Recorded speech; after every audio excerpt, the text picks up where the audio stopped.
This is the tragic story of Charlie Chaplin, the most famous person who ever lived. Charlie Chaplin is one of the richest people ever. He's also one of the most famous people ever. And he is also one of the most lonely people ever. In 1977, Charlie Chaplin died. The world mourned the loss of the man who had brought laughter to billions around the globe. But few knew that in his final years, he was extremely depressed, paranoid, and penniless.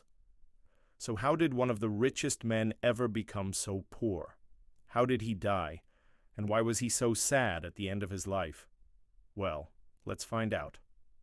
The saddest part about Charlie's life is that from a very young age he was an orphan. His mother died when he was just 3 years old, and his father left him and his siblings soon after. Thus, Charlie grew up without parents. When he was just 5 years old, he joined a traveling theater company. Because of this, he never received any formal education. Soon he began performing on stage. He would dress as a girl and dance for the audience. This made him famous in the US and England and Europe. When Charlie was 24 years old, he moved to America.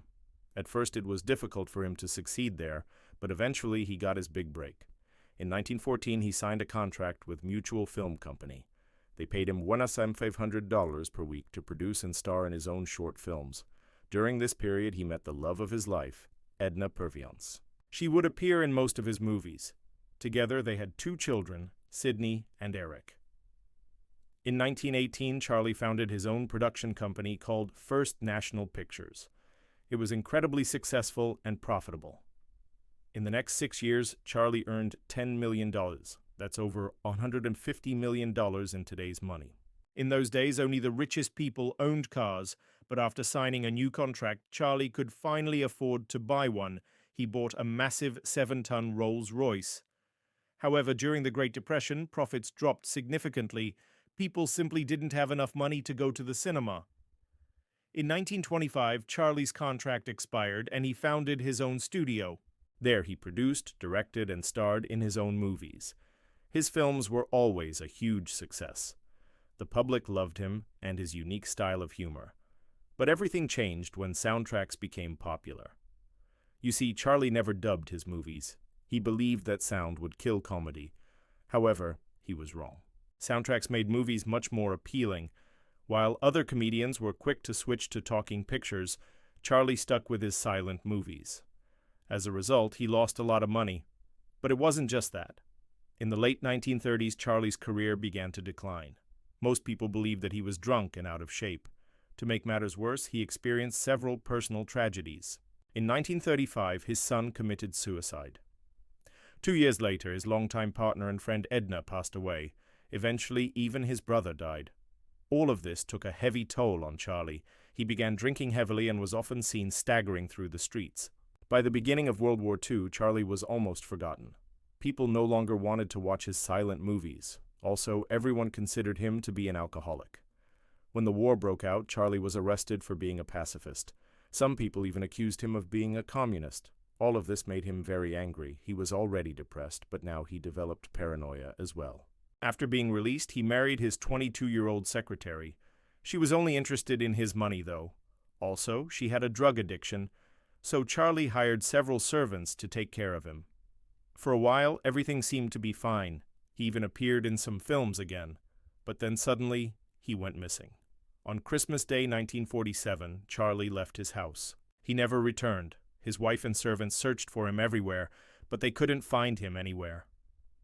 Eventually, they found him wandering the streets completely naked. Since then, Charlie spent most of his time in his bedroom. He barely ate or drank anything, and when he left his room, he would mumble incoherently. At first, doctors thought that Charlie was suffering from dementia. Later, they realized that he was actually mentally ill. You see, Charlie experienced symptoms such as hallucinations, delusions, and paranoia. His mind was filled with all sorts of bizarre thoughts. For example, he believed that he was surrounded by enemies. He would jump out of bed every time someone knocked on the door. He would shout, "Come to arrest me," and then hide under the bed. His doctor, Dr. Ralph, tried to treat him by playing recordings of birds tweeting. He hoped that this would calm him down, but it didn't help. Instead, Charlie began screaming that the birds were mocking him. He continued living like this for the next 5 years. He hardly ate, slept, or spoke. Finally, on Christmas Day 1951, at the age of 79, Charlie Chaplin passed away in his sleep. He had been dead for 2 days before his body was discovered. After his death, his wife received many letters from all over the world. People expressed their sorrow over the death of the legendary actor. However, his wife ignored all of these letters. She was only interested in one thing: stealing Charlie's money. She forged his will and stole most of his fortune. Later, she was convicted of embezzlement and sentenced to prison. So what can we learn from Charlie's life? He showed us that even the richest and most successful people need love and care. No matter how rich or famous you are, if you're mentally unstable, no one will care about you. Also, don't trust anyone. Even the people closest to you want to use you for your money.